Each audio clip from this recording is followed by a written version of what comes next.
Hello students, welcome to Saral physics where physics is made saral for you by Anshul Sharma.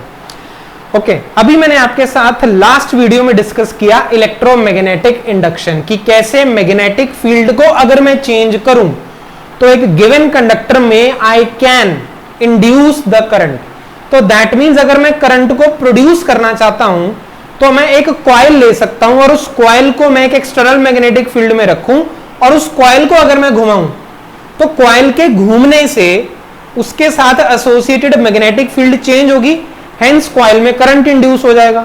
तो बेटा ये electromagnetic induction का principle we use in the generators, electric generators.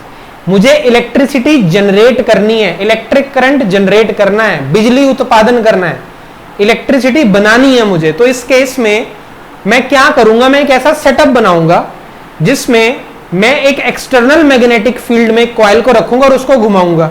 जब मैं उसको घुमाऊंगा तो उसमें करंट जनरेट हो जाएगा। अब सेटअप कैसा है, सेटअप ध्यान से देखो, कुछ वैसा ही है जैसा मैंने डीसी मोटर के केस में बनाया था, दिखने में वैसा ही है। तो जैसे यहां पे एक नॉर्थ है, यहां पे मेरे पास एक साउथ है और ये मेरे पास एक कॉइल है। क्लियर है?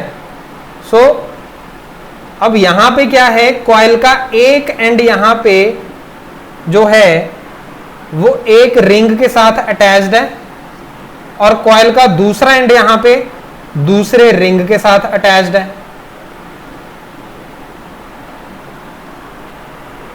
समझ में आ रही है बात?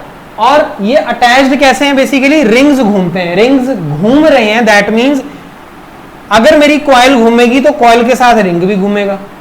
समझते जाओ बस। यहां पे मैंने ब्रशेस लगा दिए, कार्बन ब्रशेस, और इसका नाम मैंने दे दिया B1, इसका नाम दे दिया मैंने B2। ये रिंग है R1, ये है रिंग मेरा R2। अब ये ऐसे है मेरे पास, and it is like this, something like this.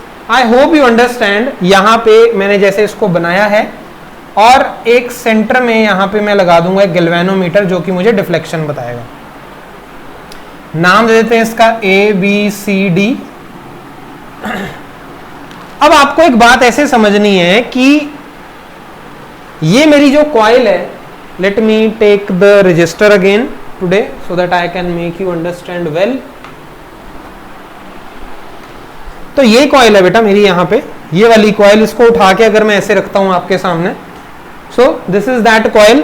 ऐसे ये कॉइल है आपकी और ये इसके एंड्स हैं यहां पे, मतलब ये कॉइल का एक एंड है और यहां पे कॉइल का दूसरा एंड है। अब इस वाले को देखो ये कैसे है, ये एक्चुअली ऐसे आ रहा है और यहां पे एक ऐसे रिंग के साथ, ये जैसे मेरी आपको दिख रही है ना, ये ऐसे ये जुड़ा हुआ है उसके साथ, रिंग के साथ, ताकि अगर ये घूमे तो रिंग भी साथ में घूमे तो इजीली ये मोशन हो जाए। सिमिलरली यहां वाला जो यहां के साथ अटैच्ड है वो भी ऐसे ही है, ऐसे रिंग के साथ जुड़ा हुआ। तो जैसे अगर मेरी कॉइल अगर घूमती है, फॉर एग्जांपल अगर मेरी कॉइल घूमेगी तो ये भी कॉइल के साथ ऐसे घूमेगा, ऐसे घूमेगा, ऐसे घूमेगा और समथिंग लाइक दिस, ऐसे हो जाएगा। समझ में आ रही है बात? सो ये जो मेरे कॉइल के एंड्स हैं ये रिंग्स के साथ अटैच्ड हैं और ये जब रिंग्स के साथ अटैच्ड हैं तो ये रिंग के अंदर बेसिकली क्या करते हैं, रिवॉल्व करते हैं। ये इमेज देखो ध्यान से। अभी इस इमेज में आपको एक ये इलेक्ट्रिक जनरेटर दिख रहा होगा, इसमें रिंग्स दिख रहे होंगे। इसमें रिंग्स के साथ जो आपके अटैच्ड हैं ये वाली कॉइल के एंड्स वो दिख रहे होंगे, कार्बन ब्रशेस दिख रहे होंगे। तो अगर मैं आपको फिर से समझाने की कोशिश करूं, अगर ये मेरा रिंग है और ये इस एंड से ऐसे कॉइल आ रही है, तो जब मेरी कॉइल घूमेगी तो वो इस रिंग में ऐसे घूम सकता है, इसका एंड ऐसे रिंग में ऐसे घूम रहा है। समझ में आ रही है बात? जो रिंग है उसमें ऐसे घूम रहा है वो, इधर वाला भी और इधर वाला भी, समथिंग लाइक दिस। क्योंकि मेरी जो कॉइल है उसने ऐसे घूमना है। अब जब अगर वो ऐसे घूमेगी तो इसके साथ अगर ये मैंने अटैच किया हुआ है, इसका जो एंड है, इसी कॉइल का एंड है ना, तो ये भी तो घूमेगा ऐसे। अगर ये घूमेगा तो मैंने इस एंड को घूमने के लिए यहां पे जगह दे दी है ऐसे, समथिंग लाइक दिस। अब होगा क्या? अब होगा ऐसे कि यहां पर जो मैंने यहां पे डायग्राम बनाया है आपके सामने, इसमें बेटा ये जो रिंग्स हैं, ये रिंग्स जब बनाए जाते हैं कुछ इस तरीके से बनाए जाते हैं कि ये एक कॉमन सेंटर हो इनके पास। ध्यान से समझते जाना, लाइक दिस। और ये आया, ये भी बनाया हमने थोड़ा पास में लाकर, लाइक दिस। तो यहां पे कार्बन ब्रश अटैच्ड है आपका, this is your B1 and this is your B2। और यहां पे हमने एक शाफ्ट या एक्सेल को घुसाया होता है ऐसे। तो होता क्या है कि मैं इसको घुमाता हूं ऐसे, जब मैं इसको घुमाऊंगा तो कॉइल घूमेगी। अब अगर मेरी कॉइल घूमना स्टार्ट करेगी तो आप इस AB और CD के ऊपर फोकस करना। AB और CD के ऊपर अगर हम फोकस करेंगे, मान लो ये वाला एंड मेरा AB और ये मेरा CD है, जब मैंने कॉइल को घुमाया ऐसे क्लॉकवाइज, तो ये कॉइल कैसे मूव करेगी? ऐसे, फिर से ऐसे। तो ये वाली जो AB साइड है, AB इसको बोलते हैं, दिस इज AB, ये कहां को जा रही है? ऊपर को। और एक्सटर्नल मैग्नेटिक फील्ड कैसे है आपका? Left to right. तो क्या मैं यहां पे राइट हैंड थंब रूल लगा सकता हूं? ध्यान से देखना, फिर से मैं रजिस्टर पकड़ लेता हूं। अब देखो मैं ध्यान से लगा रहा हूं इस पे राइट हैंड थंब रूल। कैसे लगेगा? इस पे लगाएंगे, इस पे, इस वाली साइड का, ये कंडक्टर है ना, इसका मोशन कहां हो रहा है? ऊपर को, ऐसे ऊपर को। तो इसका मोशन अगर ऊपर वाली डायरेक्शन में हो रहा है तो ये मोशन ऑफ कंडक्टर हो गया। एक्सटर्नल मैग्नेटिक फील्ड ऐसे है, नॉर्थ टू साउथ, तो लगाएं राइट हैंड थंब रूल। तो ये कैसे लगेगा आपका? This is the external magnetic field, this is the motion of conductor, क्योंकि ये ऊपर को जा रही है ये वाली साइड। तो करंट कैसे इंड्यूस होगा? ऐसे अंदर की तरफ, इधर को। तो यहां पे अगर मैं लगाना चाहूं, ये इधर को आ रहा है, ऊपर को, फील्ड ऐसे है और ये इधर को आ रहा है, तो करंट ऐसे जाएगा। फिर से फील्ड ऐसे, ये ऐसे आ रहा है बाहर की तरफ को, इसको बाहर की तरफ कह लो। अगर मैं ऐसे रखूं तो ये ऊपर की तरफ जा रहा है। थोड़ा इमेजिन करो इसको, फील्ड ऐसे, मोशन ऐसे, तो करंट ऐसे। सो दैट मीन्स यहां पर जो करंट जाएगा वो ऐसे जाएगा, फिर ऐसे जाएगा, और ये वाला पोर्शन कहां को जा रहा है? ये ऊपर को आ रहा है, तो ये नीचे को जा रहा है। तो राइट हैंड रूल लगाओ, फील्ड ये ऐसे अंदर को जा रहा है, तो करंट कैसे आएगा? ऐसे नीचे को। So this is the value of current I। तो करंट आपका ऐसे जा रहा है, दैट मीन्स डायरेक्शन क्या है करंट की? लाइक ऐसे ऐसे ऐसे। तो ये करंट ऐसे आया यहां से, B1 A B C D, फिर ऐसे B2 ऐसे और ऐसे। तो B1 to B2 जो है वो मेरे करंट की डायरेक्शन है यहां पे। या आप ऐसे बोल सकते हो, ऐसे देखना है अगर आप सिर्फ यहां पे देखना चाहते हो ऐसे, तो करंट की डायरेक्शन हम यहां पे बोल सकते हो B2 to B1। अगर आप एक्सटर्नल सर्किट में देखोगे, इंटरनली ऐसे जा रहा है B1 A B C D B2। अगर आप यहां पे एक्सटर्नली देखना चाहते हो सिर्फ, तो करंट कैसे चल रहा है आपका? B2 से B1। तो ये करंट की डायरेक्शन हो गई। अब क्या हुआ? अब देखना ध्यान से। अब यहां पर नॉर्थ साउथ, अब घूमने के बाद होगा क्या कि जो CD है वो यहां पे आ जाएगा और CD और AB उधर चला जाएगा। जस्ट लाइक जैसे मैंने मोटर के बारे में बताया था आपको कि ऐसे रोटेट करने के बाद होगा क्या? CD की टर्न आएगी इधर को, और जब CD की टर्न इधर को आएगी, अब देखना ध्यान से, जब CD की टर्न बेटा आएगी यहां पे तो होगा क्या कि I am just trying to explain you like this and it is, या मैं इसकी पोजीशंस वही बनाता हूं ताकि आपको समझ में आ जाए। रिंग्स में वहीं पे बना रहा हूं,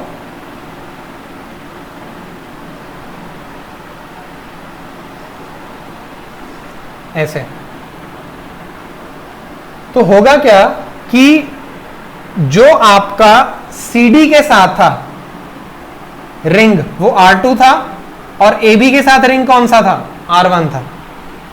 तो AB के साथ आपका यही मेरा R1 है और ये मेरा R2 है। तो अब AB के साथ जो मेरा रिंग था वो ऐसे है और CD वाला मेरा ये इसके नीचे से जाएगा और यहां पे आ गया। समझ में आ रही है बात? अब मोशन मैंने कैसे करवाया था, ऐसे क्लॉकवाइज। तो ये सिचुएशन पहले ऐसे थी, अब ये ऐसे हो गया। अब AB उधर चला गया। अब AB कहां जाएगा, नीचे को, और CD कहां आएगा, ऊपर को। जब ये CD ऊपर की तरफ आएगा तो AB अंदर की तरफ जाएगा। तो करंट अब यहां पे कैसे फ्लो होगा, CD में ऊपर और ये ऐसे। और यहां पे मेरे पास जो ब्रशेस लगे हुए हैं, यहां पे इधर लगा हुआ मेरे पास B1 और इधर लगा हुआ मेरे पास B2 और ये ऐसे कनेक्टेड है गैल्वेनोमीटर के साथ, लाइक दिस। अब देखो करंट जो है वो कैसे जा रहा है, DCBA, मतलब DC, और DC जो है वो किसके साथ कनेक्टेड है, B2। दैट मीन्स पहले B2 में ऐसे एंटर करेगा ऐसे, फिर DCAB, फिर ऐसे करके B1 में एंटर करेगा ऐसे ऐसे ऐसे। तो अब एक्सटर्नल सर्किट में देखो करंट की डायरेक्शन क्या हो गई, B1 to B2। बेटा थोड़ा सा इमेजिन करना पड़ेगा, फोटोज में आपको दिखा रहा हूं साथ साथ, जैसे मैंने पहले भी दिखाई थी आपको, पर आपको थोड़ा इमेजिन करना पड़ेगा कि ये कैसे काम कर रहा है। रिंग्स वहीं पे हैं, ये रिंग के अंदर घूम रहे हैं, ये वाली जो आर्म्स हैं इसकी, आप कह लो आर्म्स कह लो या कॉइल के एंड्स कह लो, ये रिंग के अंदर घूमते हैं। तो रिंग तो वहीं पे है। तो जब AB ऊपर को आएगा और CD नीचे को जाएगा तो ये घूम के इधर पहुंच जाएगा और ये घूम के इधर आ जाएगा। वही तो हुआ यहाँ पे, घूम के CD इधर आ गया और AB उधर पहुंच गया। तो पहले करंट आपका कैसे जा रहा था एक्सटर्नली, B2 to B1, अब कैसे जाएगा, B1 to B2। तो हाफ रोटेशन में आपका करंट जा रहा है B2 to B1, फिर जा रहा है B1 to B2। मतलब एक बार नीडल मेरी डिफ्लेक्ट हो रही है ऐसे, फिर मेरी नीडल डिफ्लेक्ट हो रही है ऐसे। तो करंट की डायरेक्शन एक बार एक है और एक बार ऑपोजिट है, फिर सेम, फिर opposite opposite opposite opposite direction में करंट फ्लो कर रहा है। कैसे, पहले B2 to B1, फिर उसके बाद B1 to B2। तो ये वाला मेरा जो करंट है ना, ये ऑल्टरनेटिंग है। ऑल्टरनेटिंग मतलब चेंज कर रहा है। मेरा करंट क्या कर रहा है, चेंज कर रहा है आफ्टर एवरी हाफ रोटेशन। तो इसलिए इसको हम बोलते हैं ऑल्टरनेटिंग करंट या AC। और इस सेटअप को हम बोलते हैं AC जनरेटर या इलेक्ट्रिक जनरेटर। और इलेक्ट्रिक जनरेटर जो हमने पढ़ना है वो कैसा करंट जनरेट करता है, ऑल्टरनेटिंग करंट, AC जनरेट कर रहा है। तो AC is really very very important. हमारे घरों में जो आता है that is AC only, alternating current. जो बड़े बड़े पावर हाउसेज होते हैं वहां पर यही सेटअप लगा होता है। कॉइल होती है, कॉइल को हम घुमाते हैं और जैसे ही कॉइल घूमेगी फ्लेमिंग राइट हैंड रूल के हिसाब से करंट फ्लो करेगा, ऑल्टरनेटिंग करंट फ्लो करेगा। तो दीज आर AC जनरेटर्स। तो फिर से मैग्नेट के बीच में रखी कॉइल, कॉइल के दोनों एंड्स को मैंने दो रिंग्स के साथ कनेक्ट किया हुआ है। उस रिंग के अंदर ये वाली जो कॉइल के एंड्स है वो मूव करते हैं। सो अब होगा क्या, रिंग के साथ कांटेक्ट में कौन है, ब्रशेस, जो कि करंट को लेकर चलते हैं एक्सटर्नल सर्किट में। और एक बार जब रोटेशन ऐसे होती है तो AB ऊपर CD नीचे, तो ये घूमेगा। आप इसको अज्यूम करो जो इसके अंदर घूम रहा है यहाँ पे। तो उसके बाद होगा क्या कि करंट जो है वो इसमें तो इधर को ही रहेगा और इसमें नीचे, क्योंकि ये हमेशा ऊपर आएगा और ये नीचे जाएगा। पर ये वाला किसके साथ कनेक्टेड है अभी, B1 से। तो हमें लगेगा कि ये ऐसे जा रहा है करंट।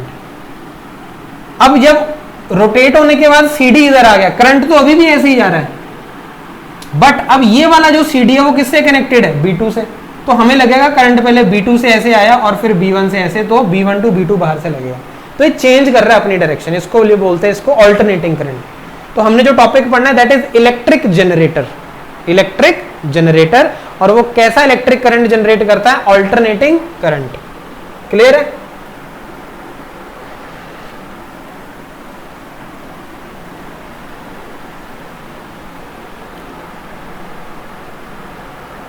तो यहां पे अभी हम इसको देखते हैं, साफ साफ फिर से डायग्राम बनाऊंगा मैं, फिर से आपको समझाऊंगा, मेक श्योर आपको एंड तक ये जनरेटर बिल्कुल अच्छे से क्लियर हो जाए कि ये कैसे चलता है, कैसे मूव करता है।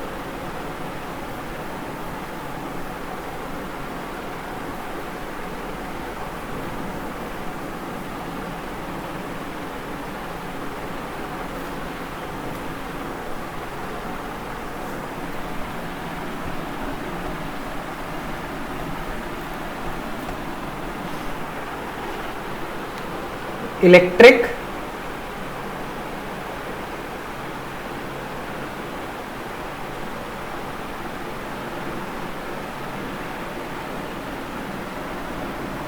जनरेटर,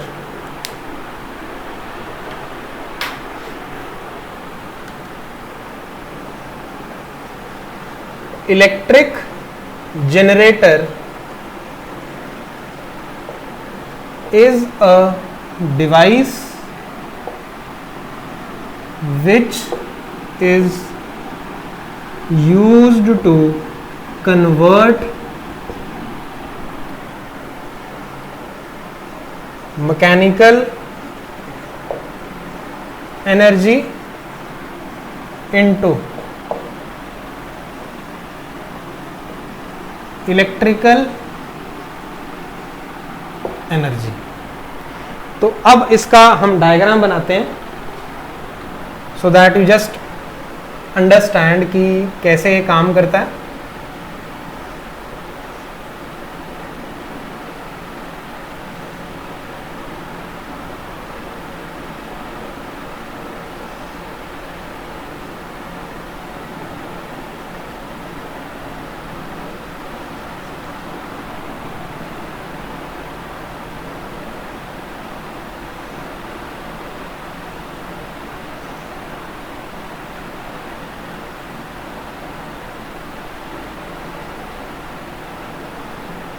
साउथ ऐसे बना और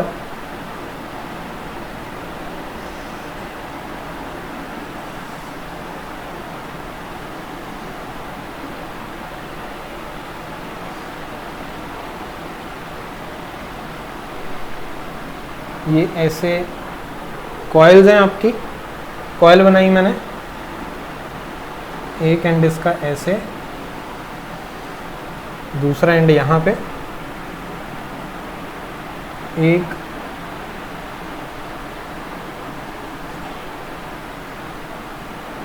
रिंग ऐसे बनेगा। फिर डायग्राम की प्रैक्टिस करनी पड़ेगी आपको,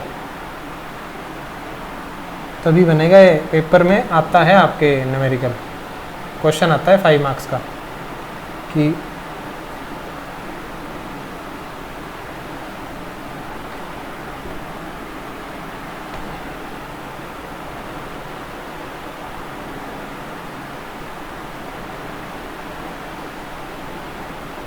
like this,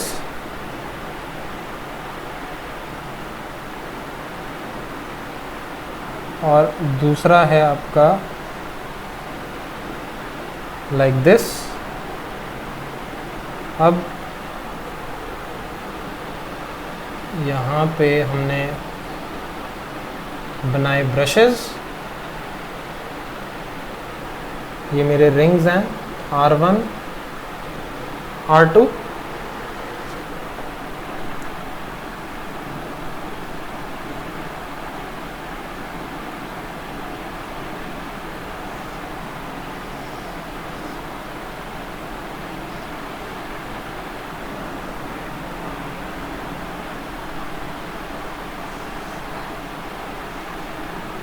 ऐसे brushes B1 B2, this is A B C D, और ये बेटा ऐसे जो मैं डॉटेड लाइन बना रहा हूँ ये एक्सेल की है, ये बेसिकली एक शाफ्ट होती है, एक्सेल बोल सकते हो आपको, जिसको मुझे घुमाना है। और मैं कैसे घुमा रहा हूँ इसको, रोटेशन मैं कैसे करवा रहा हूँ इसकी, रोटेशन इज लाइक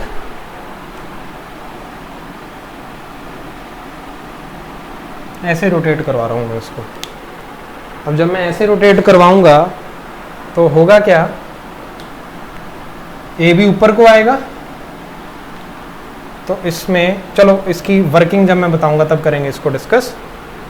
तो ये ऐसे बन गया आपका, दिस इज योर गैल्वेनोमीटर।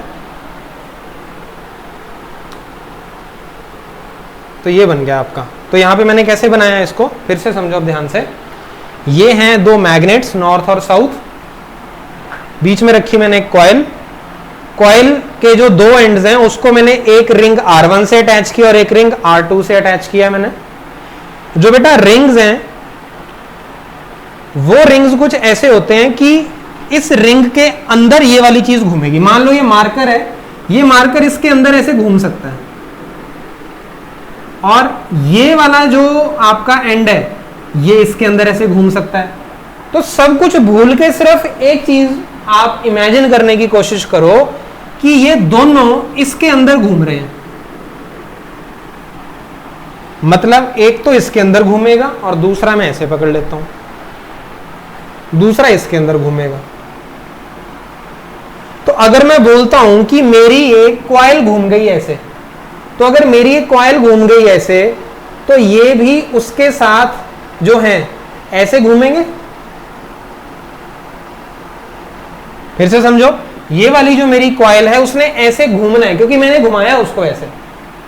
अब ये उसके जो एंड्स हैं ये भी तो ऐसे ही घूमेंगे।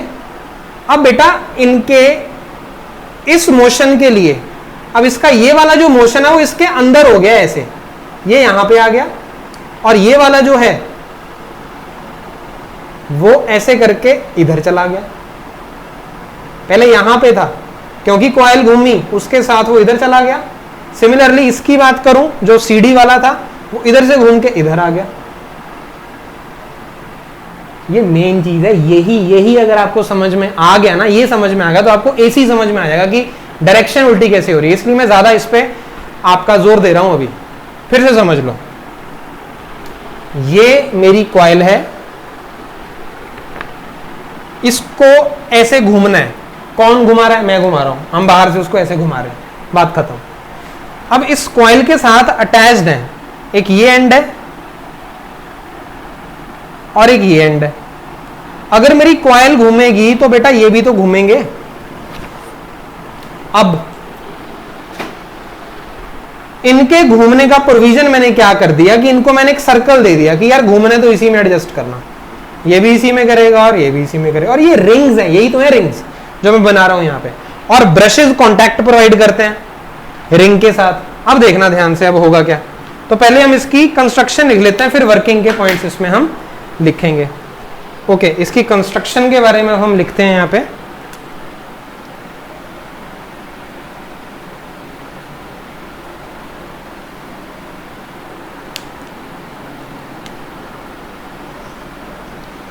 It consists of a rectangular coil ABCD which is rotated mechanically, मतलब बाहर से जोर लगा के हम उसको रोटेट करते हैं।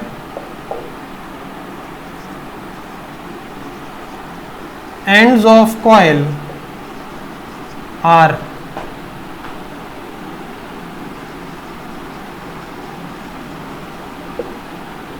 connected internally to axle on which two rings R1 and R2 are there। rings are insulated from inside and two stationary conducting brushes are pressed on the rings. क्या लिखे हमने कंस्ट्रक्शन के पॉइंट्स? ये जो बेटा ends है ना, ये एक्चुअली तो एक्सल के साथ कनेक्टेड होते हैं, पर समझने के पॉइंट ऑफ व्यू से मैंने आपको ये बताया है कि ये रिंग्स की हेल्प से अंदर मूव कर सकते हैं. आपको अंडरस्टैंडिंग डेवलप करनी है.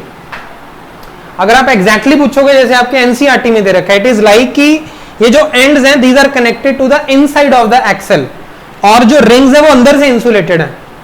बट आपकी अंडरस्टैंडिंग डेवलप करने के लिए we can think of it like this कि ये जो आपके एंड्स हैं ये किसकी हेल्प से मूव कर रहे हैं? रिंग्स की हेल्प से. और रिंग्स किसके ऊपर अटैच्ड है? एक्सल के ऊपर. और रिंग्स के ऊपर कौन हमने प्रेस किए हुए हैं? ब्रशेस. और वो कंडक्टिंग ब्रशेस है, मतलब कंडक्ट करेंगे करंट को. इतनी बात आ रही है समझ में? सो ये 3 पॉइंट्स लिखो आप. और जो आउटर एंड्स हैं आपके ब्रशेस के B1 और B2 के, वो एक्सटर्नली कनेक्टेड हैं किसके साथ? गैल्वेनोमीटर के साथ. So outer ends of brushes B1 and B2 are externally connected to galvanometer. तो ये तो है बेटा इसकी कंस्ट्रक्शन. और एक और पॉइंट इसमें हम लिख सकते हैं, it consist of rectangular coil ABCD. Coil is placed in an external magnetic field of permanent magnet. एक परमानेंट मैग्नेट है हमारे पास, उसकी जो मैग्नेटिक फील्ड है उसमें हमने इस कॉइल को रखा हुआ है. तो हमने सारे कंपोनेंट्स के बारे में देख लिया, मैग्नेट के बारे में बता दिया, इसकी मैग्नेटिक फील्ड में हमने इस कॉइल को रखा है जिसको हम रोटेट करते हैं मैकेनिकली. एंड्स हैं जो इसके, उसको हमने इंटरनली एक्सल के साथ अटैच किया हुआ है जिसके ऊपर रिंग्स लगाए हैं R1 और R2. R1 R2 के अगेंस्ट 2 ब्रशेस को प्रेस किया हुआ है और उनको एक्सटर्नली हमने गैल्वेनोमीटर के साथ कनेक्ट किया हुआ है. Just right it down. हाँ जी, तो अब करते हैं इसकी हम वर्किंग. वर्किंग में हम कैसे इसको स्टार्ट करेंगे, इसमें बेटा आपको एक चीजें समझनी है कि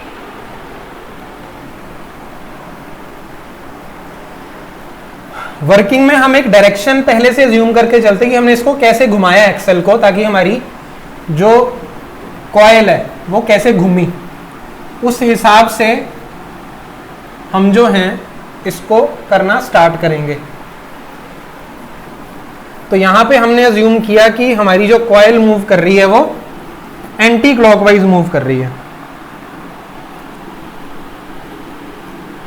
एंटी नहीं, सॉरी, क्लॉकवाइज मूव कर रही है, एंटी नहीं, क्लॉकवाइज मूव करवाया हमने उसको. तो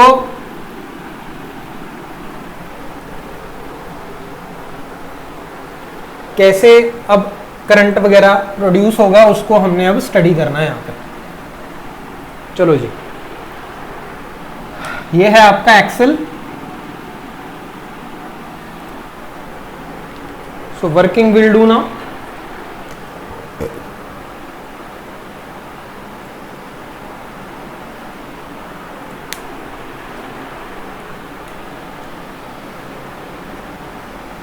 Working में axle is rotated clockwise, which rotates the coil clockwise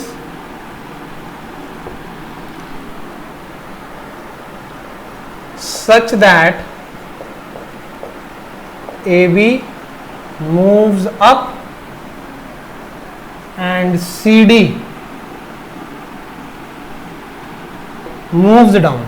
AB ऊपर जाएगा और CD जो है आपका वो क्या आएगा बेटा, that will come down.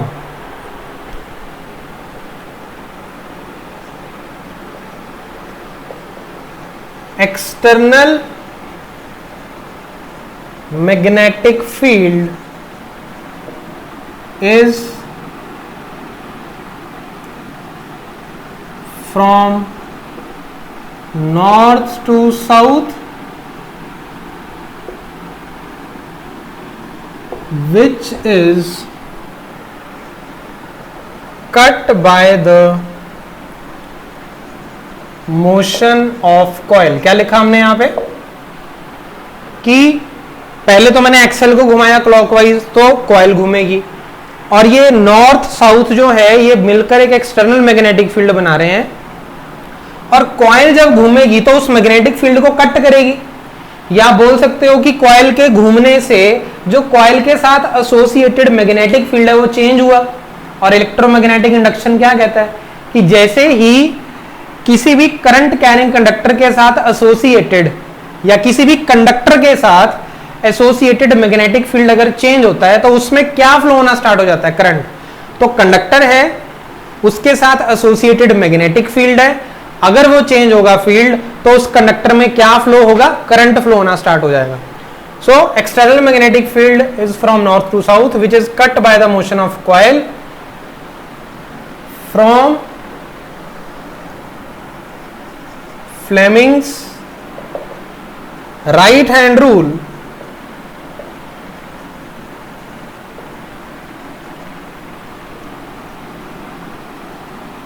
current is induced in the coil in direction, किस डायरेक्शन में, A, B, C and D. इसको अगली लाइन में लिख लेते हैं, in the direction A B C D. अब ध्यान से देखना, क्लॉकवाइज घुमाया तो ये ऊपर को आ रहा है और वो नीचे को जा रहा है. राइट हैंड रूल लगाओ, फील्ड ऊपर को, करंट इधर को, करंट ऐसे ऐसे, और इसमें फील्ड ये जो है आपका किधर को आ रहा है, आपका ये नीचे को जा रहा है, तो करंट ऐसे जाएगा ऐसे. अब इसको मैं पूरा अगर फ्लो ऐसे डिजाइन करूं तो ये कैसे बनेगा, ऐसे, ये नीचे आएगा ऐसे ऐसे और ऐसे. दैट इज फ्रॉम, अगर मैं B1 B2 के बीच में देखूं तो डायरेक्शन क्या है, B2 to B1, from B2 to B1 direction है इसकी. अब जैसे ही हाफ रोटेशन होगी, ये है, फिर से मैं आपको बताता हूं यहां से, जैसे ही बेटा हाफ रोटेशन हो जाएगी, ऐसे हुई तो ये ऐसे, मतलब ये वाला जो CD है मेरा ये नीचे आएगा. अब इसने ऊपर जाना स्टार्ट करना है, और हाफ रोटेशन होने के बाद ये वाले जो एंड्स हैं कॉइल के, ये इसी में रोटेट करेंगे, एक्सेल के अंदर रोटेट कर रहे हैं. तो अब होगा क्या कि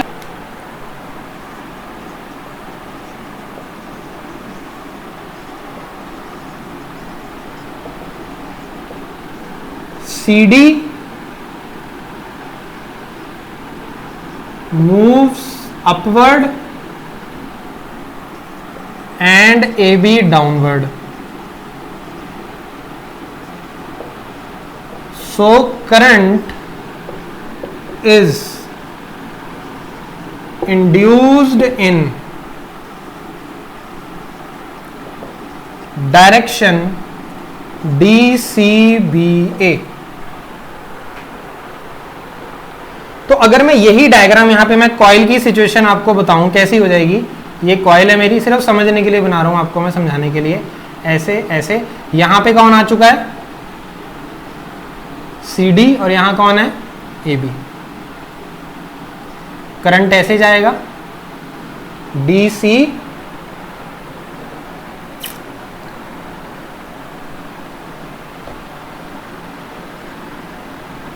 ऐसे है, तो DC B ऐसे आएगा करंट, ऐसे। अब CD के साथ ये वाला R2 कनेक्टेड था, तो पहले मैं यहाँ पे रिंग्स बना देता हूँ पहले ही। ये मेरा R1 है और ये मेरा R2 है। अब मेरा जो CD वाला एंड है वो R2 से कनेक्टेड है, यहाँ पर भी वो R2 से ही कनेक्टेड रहेगा ऐसे। जो AB वाला एंड है वो इससे कनेक्टेड रहेगा। अब R1 किससे कनेक्टेड है? ब्रश से, B1 से, और R2 किससे है? B2 से। इतना आया समझ में आपको? और ये जो है वो इसके नीचे, ब्रश के नीचे से जा रही है, वो B1 के नीचे से जा रहा है वो एंड। अब करंट कैसे है? DC भी है, तो मतलब DC में आएगा पहले, मतलब ये ऐसे जाएगा, ये करंट ऐसे गया, ऐसे, ऐसे गया, ऐसे, फिर ऐसे, तो ये ऐसे है मेरा एक्सटर्नल सर्किट। तो मतलब अब मेरा जो करंट है वो क्या हो रहा है? ऐसे जा रहा है ना DCBA डायरेक्शन में, सो दैट मीन्स B2 से एंटर किया होगा, ऐसे गया होगा DCBA, फिर B1 में ऐसे एंटर किया, ऐसे, ऐसे गया, और यहाँ पे कैसे चल रहा है मेरा करंट? ऐसे, ऐसे यहाँ पे जा रहा है B2 से B1, और यहाँ पे कैसे जा रहा है मेरा? B1 से B2। तो हाफ रोटेशन के बाद जब CD ऊपर और AB नीचे जाएगा, तो मेरा जो करंट है वो DCBA में जाएगा, या मैं बोल सकता हूं B1 टू B2 डायरेक्शन में वो जाएगा।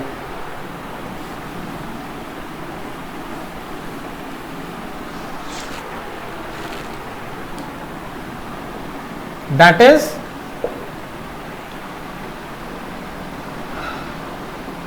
B1 to B2। ये ही यहां पे कैची पॉइंट है, मेन पॉइंट है। हाफ रोटेशन के बाद करंट की जो डायरेक्शन है वो चेंज हो जाती है। पहले लिख लो इन 3 पॉइंट्स को। Okay, so after every half rotation polarity of currents in respective arms changes and such current which changes its direction periodically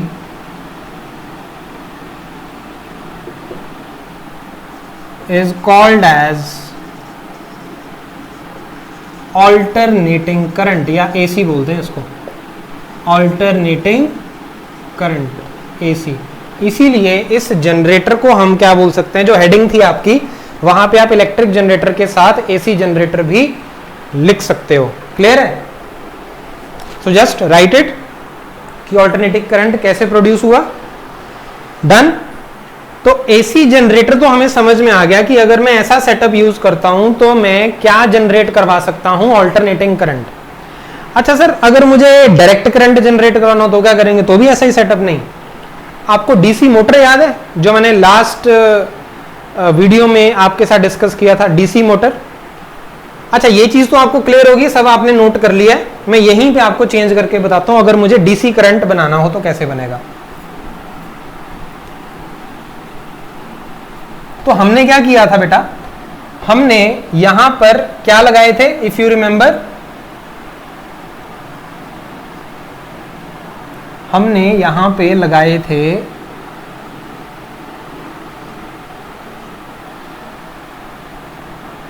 split rings, और यहां पे हमने लगाए थे carbon brushes B1 B2 PQ, और ये हमने यहां पे अटैच किया था बैटरी के साथ। अब बैटरी ना लगा के मैं यहां पे गैल्वेनोमीटर लगा दूंगा। अब होगा क्या, मैंने आपको बताया था जब कॉइल रोटेट करती है तो ये रिंग्स रोटेट करते हैं, और रिंग्स जो है वो अपनी जो कनेक्टिविटी है B1 B2 के साथ बारी बारी चेंज करते हैं। पहले Q आएगा B1 के साथ, ठीक है, यहाँ पे B1 नहीं था, I think these were X and Y, तो पहले Q PX के साथ है, फिर QX के साथ आएगा, फिर PX के साथ, फिर QX के साथ, पर करंट की डायरेक्शन आपको हमेशा यही मिलेगी उसमें। तो डीसी मोटर में हमने किया क्या था, डीसी मोटर में हम ये चाहते थे कि हम यहां पे बैटरी लगा दें, बैटरी हमने यहां पे लगाई थी, करंट हमने फ्लो करवाया था, और फ्लेमिंग के लेफ्ट हैंड रूल से कॉइल को हमने रोटेट करवाया था, और जो भी उसके आगे हमने चीज लगाई थी फैन वगैरह वो घूमना स्टार्ट कर दी। अब उसके उल्टा काम करना है, मैं करंट नहीं दे रहा हूं, मैंने यहां गैल्वेनोमीटर लगा दिया, पर मैंने इसको, इसका जो एक्सेल है कॉइल का, उसको मैंने घुमा दिया। अब जब मैंने घुमा दिया, मैग्नेटिक फील्ड है और इसको मैं घुमा रहा हूं, तो करंट प्रोड्यूस होगा। और जैसे मैंने डीसी मोटर में एक्सप्लेन किया था कि करंट की डायरेक्शन कभी चेंज नहीं होगी, वो हमेशा इसी में फ्लो करता रहेगा, क्योंकि जो रिंग्स हैं वो पहले P रहेगा X के साथ कॉन्टैक्ट में, फिर Q आ जाएगा, पर यहां पे तो करंट हमेशा इधर को और CD में हमेशा इधर को रहेगा, तो करंट हमेशा इधर को ही फ्लो करता रहेगा। तो स्प्लिट रिंग कॉम्यूटेटर अगर आप यहां पे यूज कर लो और आप डीसी मोटर से उल्टा काम करना स्टार्ट करो, मतलब वहां पे कॉइल को घुमा दो तो करंट जनरेट हो जाएगा, इसलिए उसको हम क्या बोलते हैं, डीसी जनरेटर। तो DC generator is DC motor only पर working in the opposite direction. तो उसके बारे में कुछ पॉइंट्स हम लिख लेते हैं।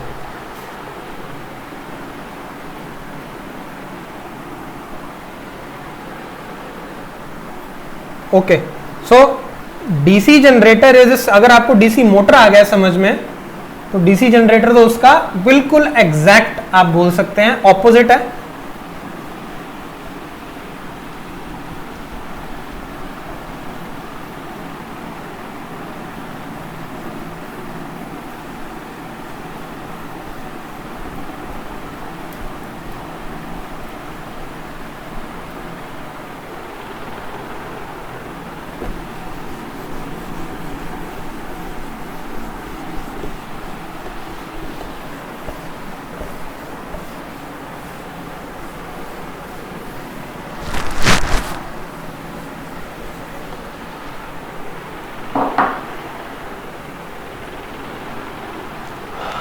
Okay,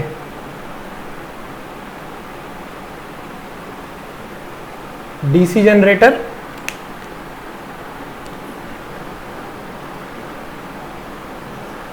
DC is generated using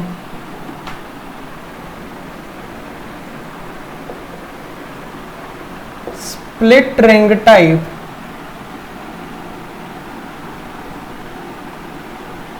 commutator,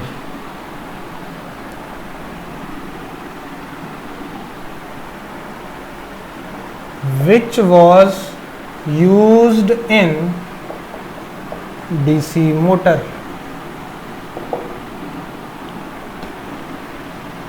So arrangement is same, but working is different.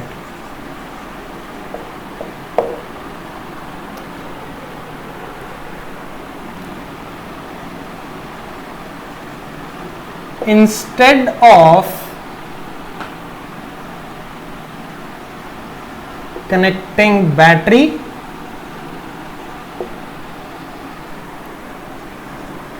we connect galvanometer.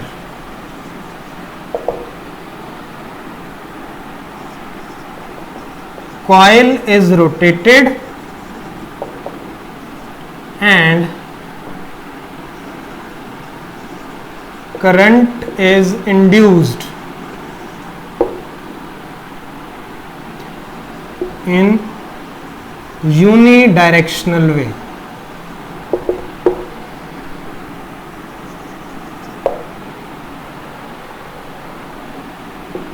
तो सिंपल है बेटा, डीसी मोटर अगर आपने ढंग से समझी है तो उसमें अगर आप बैटरी ना लगाकर गैल्वेनोमीटर लगा दो और कॉइल को रोटेट करना स्टार्ट करो, तो बिल्कुल सेम एक्सप्लेनेशन जो भी हमने एसी जनरेटर में करी है कि आर्म ए बी ऊपर जाएगी, करंट ऐसे जाएगा और उसमें नीचे जाएगा। पर एसी में क्या हुआ, डायरेक्शन एक बार B1 टू B2, एक बार B2 टू B1, क्योंकि वहां पे दो अलग अलग रिंग्स लगाए हैं हमने, यहाँ पे एक ही स्प्लिट रिंग लगाया हुआ है और उसकी वजह से जो करंट की डायरेक्शन है वो कभी भी चेंज नहीं होती, वो सेम ही डायरेक्शन है।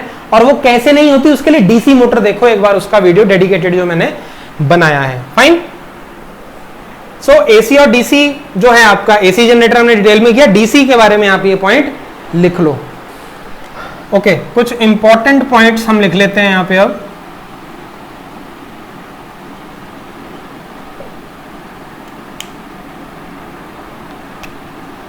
First, DC flows in one direction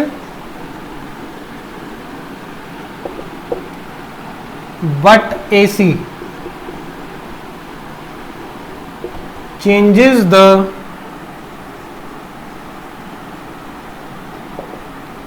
direction periodically. Most of the powerhouses generate AC. In India, AC changes its direction every 1/100 second. So frequency of AC in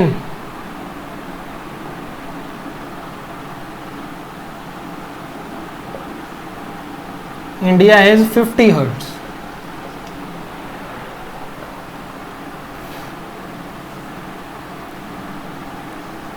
For long distance transmission, अगर मुझे बहुत दूर तक electricity को भेजना है, AC is preferred over DC because power loss in AC is less. तो जो रास्ते में मेरा लॉस होगा पावर का, वो AC के केस में बहुत कम होगा, DC में ज्यादा होगा। अब बात आती है सेकंड पॉइंट की।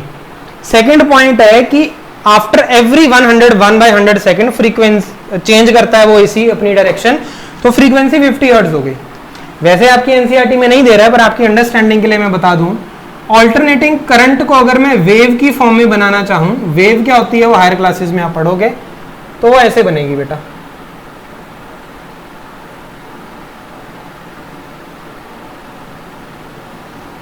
क्योंकि ये वैल्यू अपनी चेंज कर रहा है, एक बार प्लस एक बार माइनस, और जो डायरेक्ट करंट होता है वो तो ऐसे बनता है, सीधा बनता है वो। ये एक सिंपल सीधी वैल्यू। अब यहां पे एक वेव किसको बोलते हो आप, ये एक वेव है मेरी, ये वाली।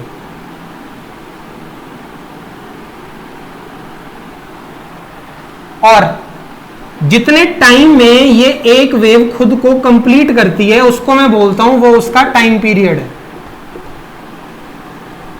वेव का। और अगर मैं टाइम पीरियड का रेसिप्रोकल ले लूं तो मेरे पास इस वेव की फ्रीक्वेंसी आ जाती है, समझ गए। अब कितने टाइम में ये वेव खुद को कंप्लीट कर रही है, 1/100 सेकंड में डायरेक्शन चेंज होती है, मतलब ऐसे चली, यहां पे उसने डायरेक्शन चेंज करी तो ये 1/100 है, यहां फिर से करी तो ये भी 1/100 टाइम है, तो ये टोटल टाइम कितना हो गया, 1/100 plus 1/100 that is 2/100 that is 1/50।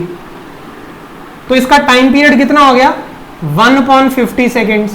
तो ये आप करो 1/1/50, तो ये बन जाएगा 50 हर्ट्ज, ऐसे आता है।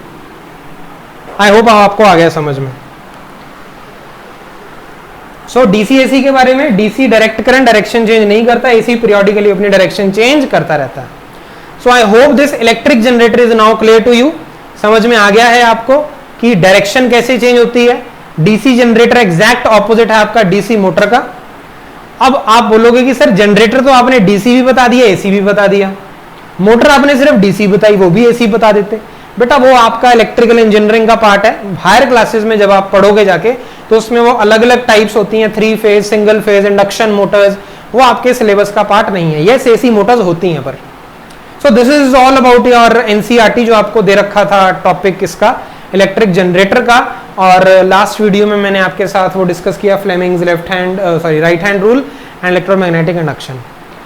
सो any doubt just tell me in the comment section, but maintain the proper notes. Diagram की प्रैक्टिस करनी है बार बार आपको, तब बनेगा आपका एग्जाम में जाके साफ साफ लेवल डायग्राम बनाओगे आप, तभी उसके बारे में आपको बेसिकली मार्क्स मिलेंगे डिटेल में। So just keep revising, I will see in the next video. Thank you.